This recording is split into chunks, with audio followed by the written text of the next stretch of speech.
ان الذین کفروا، بے شک وہ لوگ جنہوں نے کفر اختیار کیا، سواء علیہم، ان کے لیے تو برابر ہے، انذرتہم، کہ آپ صلی اللہ علیہ وآلہ وسلم ان کو آخرت کا ڈر سنائیں، ام لم تنذرہم لا یؤمنون، یا آپ صلی اللہ علیہ وآلہ وسلم انہیں آخرت کا ڈر نہ سنائیں، ان کے لیے برابر ہے، لا یؤمنون، وہ ایمان نہیں لے کر آئیں گے۔ اچھا، اس کا یہ مطلب نہیں ہے کہ جو کافر ہے اس کو آپ نے تبلیغ نہیں کرنی ہے۔ تو یہ کتاب ہدایت پوری انسانیت کے لیے، ھدی للناس وبینات من الہدی والفرقان، اس میں امپلائڈ ہے ان الذین کفروا، بے شک وہ لوگ جنہوں نے کفر اختیار کیا ہے، جان بوجھ کے آنکھیں بند کی ہوئی ہیں، جس کو ڈاکٹر اسرار صاحب رحمہ اللہ تعالیٰ بڑی پیاری بات کرتے تھے کہ جو شخص سویا ہوا ہے اس کو تو آپ جگا سکتے ہیں، اور جو آنکھیں بند کر کے لیٹا ہوا ہے اس کو کوئی نہیں اٹھا سکتا، کیونکہ وہ پہلے ہی جاگ رہا ہے، جاگنا چاہتا نہیں ہے۔ تو ایسا شخص جس کے اوپر حق اور باطل واضح ہو چکا ہو، اس کے باوجود وہ جان بوجھ کے کفر کی روش اختیار کرے، اس کے لیے قرآن میں کوئی ہدایت نہیں ہے۔ یہ بڑا خطرناک معاملہ ہے۔ تو اس سے مراد وہ کافر ہے کہ جو حق جاننے کے باوجود جان بوجھ کے اپنی قبیلے کی حمایت کے اندر، اپنی نسلی تعصب کے اندر، یا جیلسی فیکٹر کی وجہ سے، جس طرح یہودی تھے، نبی صلی اللہ علیہ وآلہ وسلم کو ماننے سے انکار کر دیا، وہ سب کے سب اس کیٹیگری میں فال کرتے ہیں۔ ان کے لیے اب آپ ان کو تبلیغ کریں نہ کریں، ان کے لیے برابر ہے، وہ ایمان نہیں لے کر آئیں گے۔ ختم اللہ علی قلوبہم، اللہ نے ان کے دلوں پر مہر لگا دی ہے، سیل کر دیا، یعنی سیل ہو گئی، اب کوئی چیز اس کے اندر داخل نہیں ہو سکتی۔ وعلی سمعہم، اور ان کے کانوں پر بھی، وعلی ابصارہم، اور ان کی آنکھوں پر بھی، غشاوۃ، پردہ پڑ چکا ہے، ولہم عذاب عظیم، اور ان کے لیے بہت بڑا عذاب تیار کر رکھا ہے اللہ نے۔ وَلِعَوْذُ بِاللَّهِ تَعَالَى اللہم اجرنا من النار، اللہم اجرنا من النار، اللہم اجرنا من النار۔ اچھا، قرآن کا طالب علم جب اس طرح کی آیات پڑھتا ہے نا تو وہ پریشان ہو جاتا ہے کہ بھئی قرآن تو بہت سٹریٹ فارورڈ ہے، اور آپ دیکھ رہے ہیں کہ اللہ تعالیٰ کے مزاج میں وہ چیزیں نہیں ہیں جو آپ کو میٹھے میٹھے وائزین بتاتے ہیں۔ اس لیے میں کہتا ہوں کتابوں کا خدا اور ہے اور بابوں کا خدا اور۔ قرآن بہت سٹریٹ فارورڈ ہے، کیونکہ یہ کلام کرنے والا کون ہے؟ اللہ، بے پرواہ ہے، اور وہ اسی پیشن کے ساتھ بات کرے گا تو آپ بھی اللہ کو سیریس لیں گے نا۔ اور اگر آپ کو یہ کہانی کرائی جائے گی، خیر ہے، جیسے ایک نانی ماں ہوتی ہیں، ایک دادی ماں ہوتی ہے، تو اللہ تعالیٰ تو نانی اور دادی سے بھی بڑھ کے رحم کرنے والا ہے۔ یہ کہانی، یہ کس آیت میں، کس حدیث میں لکھی ہوئی ہے یہ بات؟ اور میں اس کو پھر اینٹی وینم الزامی جواب کے طور پہ، پھکی کے طور پہ کہتا ہوں کہ اگر یہ نانی دادی اور ماں کے ساتھ آپ اللہ کو تشبیہ دے رہے ہیں اس کی محبت کو، تو کیا یہ نانی دادی اور ماں والی محبت اللہ تعالیٰ کی ابو جہل اور فرعون کے ساتھ بھی ہے؟ تو سارے کہیں گے نہیں۔ تو جو کلمہ پڑھ کے اللہ کے نافرمان اور باغی ہے ان کے ساتھ بھی ہے؟ نہیں۔ جو اللہ کی طرف رجوع لے آئے ان کے لیے، پورے قرآن میں ایک آیت بھی ایسی نہیں ہے کہ جو اللہ کا باغی ہو، رجوع نہ لانے والا ہو، اللہ کہتا ہوں میں اس کو معاف کرنے والا ہوں۔ ہمیشہ یہ ہے کہ جو توبہ کر لے، اپنی اصلاح کر لے، رجوع لے آئے۔ یہ درجنوں آیات ہیں، وہ وقت کے ساتھ آئیں گی، ورنہ تو میں اسی آیت کے اوپر ہی پورا یہ لیکچر ختم کر دوں گا، پھر آپ کا وہ یہ مصحف تو پچھلا تو 9 سال میں ختم ہوا ہے، یہ 18 سال میں بھی ختم نہیں ہونا۔ لیکن جنرل میں بات ضرور کروں گا تاکہ آپ کو ایک کنسیپٹ کلیئر ہو کہ جو باتیں بتائی گئی ہیں بالکل نان سینس باتیں ہیں، اس طرح کا کوئی کنسیپٹ نہیں ہے اسلام کے اندر۔ ایک میرا یوٹیوب پہ کلپ بھی ہے، اللہ کی رحمت سے دھوکا، وہ آپ کلپ دیکھیں، میں نے اس میں کراس ریفرنس کے طور پہ کئی آیات پیش کی ہیں کہ یہ آپ کو بالکل کہانی کرائی گئی ہے۔ اللہ تعالیٰ اپنے معاملات میں بہت سخت ہے۔ اچھا، اس کی وجہ سے بعض لوگوں کے دماغ میں یہ بھی آ جاتا ہے کہ یار اللہ تعالیٰ دیکھو مور لگا دیتا ہے، نعوذ باللہ، اللہ تعالیٰ کی اپروچ بڑی کوئی فنیٹک والی ہے، نعوذ باللہ۔ ایسا نہیں ہے، یہ ان لوگوں کے لیے جو جان بوجھ کے حق سے اناد کرتے ہیں، تو پھر اللہ تعالیٰ کے غضب کا کوڑا ان پہ پڑتا ہے کہ یار ان کو بات سمجھ بھی آ گئی تھی، اس کے باوجود انہوں نے یہ کیا ہے، اب میں ان کو نہیں چھوڑوں گا، اب ان کے اندر ہدایت داخل بھی نہیں ہو سکے گی. یہ بہت، یعنی اس کو کہتے ہیں پوائنٹ آف نو ریٹرن. اب اس پہ اللہ تعالیٰ کو کوئی پوچھ نہیں سکتا، اس کو اللہ نے بین کیا ہے. لا يسأل عما يفعل وهم يسألون. اللہ کو کوئی نہیں پوچھ سکتا اس نے کوئی کام کیوں کیا. اللہ ہر ایک کو پوچھ سکتا ہے. یہ اللہ کو گلہ نہیں کیا جا سکتا. رب ہے، مالک ہے، اس نے اپنے لیے رول طے کیا کہ بھئی جب پوائنٹ آف نو ریٹرن پہ کوئی بندہ پہنچے گا، سچائی قبول کرنے کے باوجود وہ حق سے اناد کرے گا، اس کو نظر آ جائے گی سچائی ہے، پھر بھی وہ اناد کر دے گا، پھر میں موت لگا دوں گا. آؤ پھر وقت کا پیغمبر بھی اس کو ہدایت نہیں دے سکتا. انک لا تہدی من احببت ولکن اللہ یہدی من یشاء. اے نبی، جس سے تم محبت کرتے ہو تم بھی اسے ہدایت نہیں دے سکتے. اللہ جسے چاہتا ہے ہدایت دیتا ہے. ہدایت کس کو دیتا ہے؟ والذین جاہدوا فینا لنہدینہم سبلنا. جو لوگ ہماری راہ میں کوشش کریں گے ان کے لیے ہم اپنی راہیں کھولیں گے. اس کائنات کی سب سے ایلیٹ چیز ایمان ہے، جس کے اوپر ہمیشہ کی کامیابیوں اور ناکامیوں کا فیصلہ ہونے والا ہے. تو آپ کیا سمجھتے ہیں کہ آپ کو یہ راہ چلتے فٹ پاتھ پہ گری پڑی مل جائے گی؟ اس کے لیے کوئی ایفرٹ پٹ نہیں کرنی پڑے گی. اور دنیا میں جس چیز کی منفعت چند سالوں کے لیے ہو وہ بھی اتنی ایفرٹ پٹ کرنے کے بعد ملتی ہے. اور جس سے ہمیشہ کی کامیابیاں آپ کا مقدر ہونے والی ہیں، آپ سمجھتے ہیں کہ وہ آپ کو چنگے جی لگ جائے گی، مفت میں ہی مل جائے گی؟ نہیں، ناٹ ایٹ آل.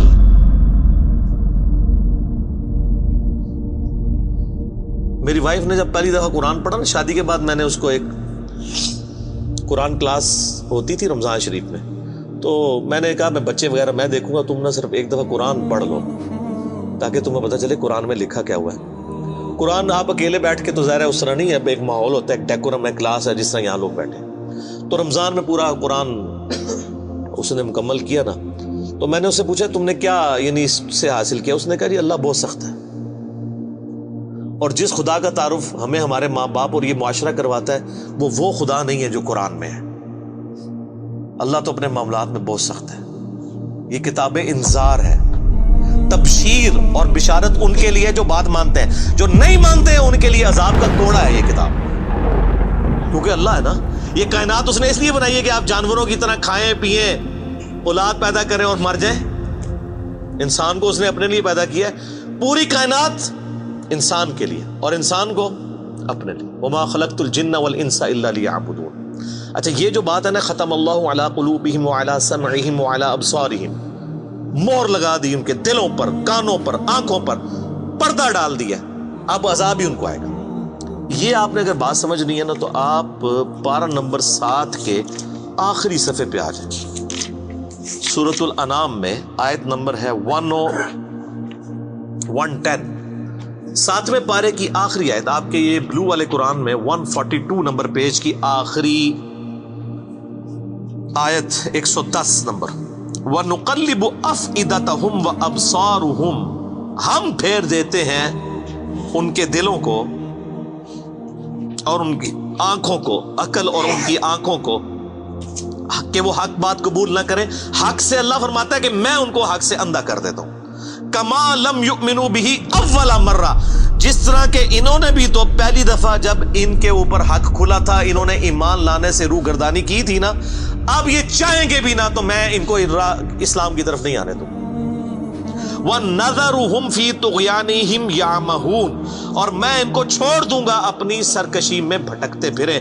وَلَوْ أَنَّنَا نَزَّلْنَا إِلَيْهِمُ الْمَلَائِكَةَ، اور اب اگر فرشتے بھی ان کے سامنے نازل ہوں، وَكَلَّمَهُمُ الْمَوْتَى، اور مردے قبروں سے نکل کے ان کے ساتھ بات کرنا شروع کر دیں.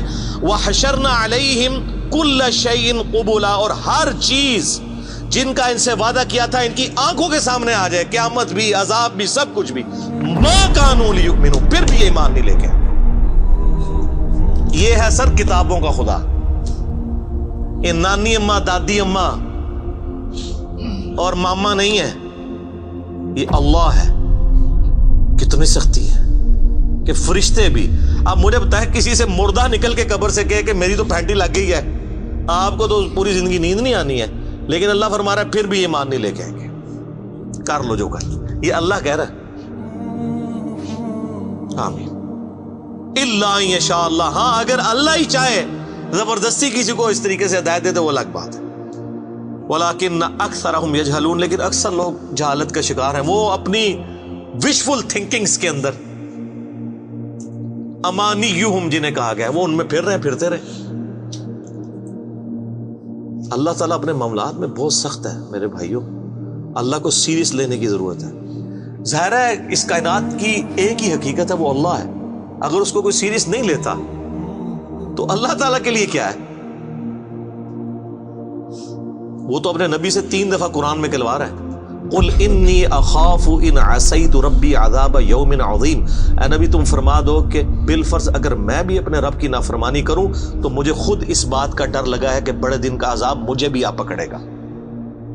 جی سورۃ الانعام، سورہ یونس، سورہ الزمر، 3 سورتوں میں یہ ایک آیت 3 دفعہ آئی ہے۔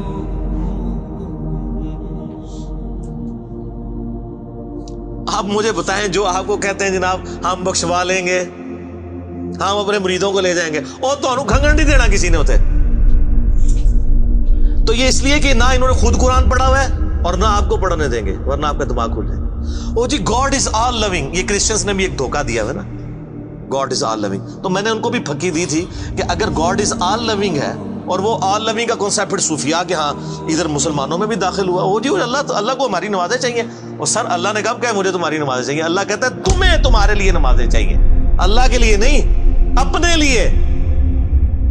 گاڈ از آل لونگ، او آل لونگ اس کے لیے ہے جو اس کا بندہ بن جائے گا، باغی کے لیے نہیں۔ تو پھر میں نے ان کو دنیاوی طور پہ ایک الزامی جواب، اینٹی وینم پھکی دی ہے کہ بتاؤ تمہارے دشمن کی بھی بیوی ہو اگر کوئی، اور اس کے چھوٹے چھوٹے 4 بچے ہوں، کیا تم اپنے دشمن کے لیے خواہش رکھو گے کہ اس کی بیوی چھوٹے چھوٹے 4 بچے چھوڑ کے مر جائے اور اس کے بچے سوتیلی ماں کے ہاتھوں پٹتے رہے، ان کے مینٹل ماڈلز تک بدل جائیں؟ سارے کہیں گے نہیں نہیں جی، کیوں نہیں؟ دل پسیجتا ہے۔ اچھا آپ کا دل پسیجتا ہے اور آپ نے ہمیں یہ کہانی کرائی ہے کہ اللہ تعالیٰ ماں سے اتنے گنا اور دادی سے اتنے گنا اور نانی سے اتنے گنا محبت کرتا ہے، تو وہ اللہ روزانہ ہزاروں ایسی عورتوں کو موت کیوں دیتا ہے جن کے 4 چھوٹے چھوٹے بچے ہوتے ہیں؟ اس پہ ساروں کی زبانیں گنگ ہو جاتی ہیں۔ اگر وہ آل لونگ ہے کیوں موت دیتا ہے؟ آپ تو اپنے دشمن کی بیوی کو بھی موت نہ دیں، وہ روزانہ ہزاروں ایسی ماؤں کو موت کیوں دیتا ہے جن کے چھوٹے چھوٹے بچے ہوتے ہیں؟ اس کا مطلب ہے آپ نے جو احساسات ڈیولپ کیے ہوئے ہیں کہ اللہ اپنے بندوں کے ساتھ یہ کرتا ہے، وہ نہیں ہے۔ اللہ اپنے احساسات کا اسیر نہیں ہے، اللہ کے وہ جذبات نہیں ہیں جو آپ کے ہوتے ہیں، وہ بے پرواہ ہے۔ ہاں جو اس کا ہو جائے نا اس کے لیے معاملہ الگ ہے۔ وہ صحیح بخاری میں حدیث ہے کہ جس نے میرے ولی کے ساتھ دشمنی کی میرا اعلان جنگ ہے اس کے خلاف، اور انسان میرا قرب نہیں حاصل کرتا مگر فرائض کے ذریعے اور نوافل پہ استقامت کے ذریعے اس لیول پہ پہنچ جاتا ہے کہ میں اس کے ہاتھ بن جاتا ہوں جس سے وہ پکڑتا ہے، میں اس کے کان بن جاتا ہوں جس سے وہ سنتا ہے، میں اس کی آنکھیں بن جاتا ہوں جس سے وہ دیکھتا ہے، میں اس کے پاؤں بن جاتا ہوں جس سے وہ چلتا ہے۔ اچھا ادھر ہی حدیث روک دیتے ہیں صوفیاء اور وہ کہتے ہیں نہیں وہ خود ہی خدا بن گیا، ایتھوں ہاتھ پائے گا انجو ہو جائے گا۔ وہ آگے پڑھو کیا لکھا ہوا ہے، وہ جب اپنے دشمن کے اگینسٹ مجھ سے پناہ طلب کرتا ہے میں اسے پناہ عطا کرتا ہوں۔ اگر وہ اللہ ہی سے پناہ طلب کر رہا ہے تو وہ پھر ہاتھ مارنے جو تو نا یہ ہاتھ بن جاتا ہوں، پاؤں بن جاتا ہوں، کان بن جاتا ہوں، اس سے مراد یہ کہ اس کا اوڑھنا بچھونا پھر میں ہی بن جاتا ہوں۔ قل ان صلاتی و نسکی و محیای و مماتی للہ رب العالمین، اے نبی تم فرما دو بے شک میری نماز، میری قربانی، میرا جینا، میرا مرنا سب اللہ کے لیے۔ اوڑھنا بچھونا اللہ بن جاتا ہے۔ اس حدیث کے آگے الفاظ ہیں، اللہ تعالیٰ فرماتا ہے مجھے کبھی کسی معاملے میں ہچکچاہٹ نہیں ہوتی سوائے ایک معاملے کے کہ جب مجھے اپنے کسی مومن بندے کو موت دینی پڑتی ہے۔ اللہ کہتا ہے میں بھی اس پہ ریلیکٹڈ ہوتا ہوں، کیوں؟ میرا بندہ موت کو ناپسند کرتا ہے۔ ظاہر ہے موت تو کسی کو بھی پسند نہیں ہے، انسان زندہ رہنا چاہتا ہے، اور یہ اللہ نے انسان کی کوالٹی رکھی ہے کہ اسے زندہ رہنے کی خواہش ہے۔ اسی لیے اولیاء اللہ بھی جب خطاب کر رہے ہو نا وہاں پہ اسپیکر پھٹ جائے تو وہ بھی یوں کر جاتے ہیں، لا خوف علیہم ولا هم یحزنون۔ کیوں کرتے ہیں؟ یہ نیچرل اللہ نے رکھا ہوا ہے۔ کسی اولیاء اللہ کو کہنا یہ سامنے یہ بٹ صاحب کے پاس جو بندوق بڑی خطرناک سی انہوں نے تانی ہوئی ہے، کسی اولیاء اللہ کو کہنا پڑھ لے کلمہ میں چلان لگاؤں، تو آپ دیکھ لیں اس کی کیا حالت ہوگی۔ یہ اللہ نے نیچرل رکھا ہوا ہے۔ موت تو اللہ فرماتا ہے کہ میں بھی ریلیکٹڈ ہوتا ہوں، وہ اپنی موت کو ناپسند کر رہا ہوتا ہے اور میں اسے موت دے کے اپنے پاس لانا چاہتا ہوں۔ پھر کیا ہوتا ہے؟ پھر تو وہ قرآن پاک میں سورہ حمیم سجدہ میں ہے نا کہ ایسے لوگوں میں پھر فرشتے نازل ہوتے ہیں، ان کو بشارت دیتے ہیں موت کے وقت. اور پھر سنن ابی داؤد میں، سنن نسائی میں بڑی ڈیٹیلڈ احادیث ہیں کہ جب ایمان والے کی موت کا وقت قریب آتا ہے تو باقاعدہ اس کو آمادہ کیا جاتا ہے کہ وہ خود کہ میں مرنا ہے. وہ جب سب کچھ دیکھتا ہے وہ کہتا ہے ٹھیک ہے جان دو. پہلے نہیں کہتا جان دو. بڑا مشکل کام ہے. پہلے کہنا کہ جان دو تو حضرت موسیٰ علیہ السلام تھپڑ کیوں مارتے ہیں اسرائیل کو؟ میرا وہ بھی کلپ چڑھا ہے نا بخاری مسلم میں حدیث ہے جو. تو یہ بہت سینسٹیو ایشو ہے. اللہ تعالیٰ کے بارے میں آپ اپنے دماغ کھول لیں. یہ آپ وہ کتاب کھول رہے ہیں جو بابوں کی لکھی ہوئی نہیں ہے کتاب. یہ اللہ کی نازل کردہ کتاب ہے. اس کو اسی طریقے سے سمجھنا ہے. شروع میں ہی آپ کا کانٹا نکل جائے گا تو آپ کو آگے قرآن سمجھنا آسان ہوگا. اللہ کے مزاج کو سمجھنا ہے آپ نے. اور یہ دماغ میں بات طے کر لینی ہے کہ بابوں کا خدا اور ہے اور کتابوں کا خدا اور. یہ آپ جو پڑھ رہے ہیں نا یہ وہ خدا ہے جس کا تعارف محمد رسول اللہ صلی اللہ علیہ وآلہ وسلم نے آپ کو کروایا. یہ وہ خدا ہے جس کا تعارف پیغمبروں نے کروایا اور پیغمبروں نے ان کتابوں کے ذریعے کروایا جو اللہ نے ان پہ نازل کی تھی. یہ مولانا روم کے مثنوی شریف والا خدا نہیں ہے، یہ قرآن شریف والا خدا ہے. وہ کہتے ہیں وہ مثنوی مولانا روم جو ہے وہ فارسی کا قرآن ہے. استغفر اللہ تو بولی ایڈیاں کہانیاں، ایڈے جھوٹ، اتنی انبیاء کی گستاخانہ واقعات اس کے اندر ہیں اور اس کو کہتے ہیں فارسی کا قرآن ہے. سر فارسی کا قرآن وہی ہوگا جو قرآن کا ترجمہ فارسی میں شاہ ولی اللہ دہلوی نے کیا ہوا ہے. باقی وہ کہانیاں لکھتا رہے وہ قرآن نہیں بنتا. تو یہ ساری میں نے گفتگو شروع میں ہی کانٹا نکال دیا.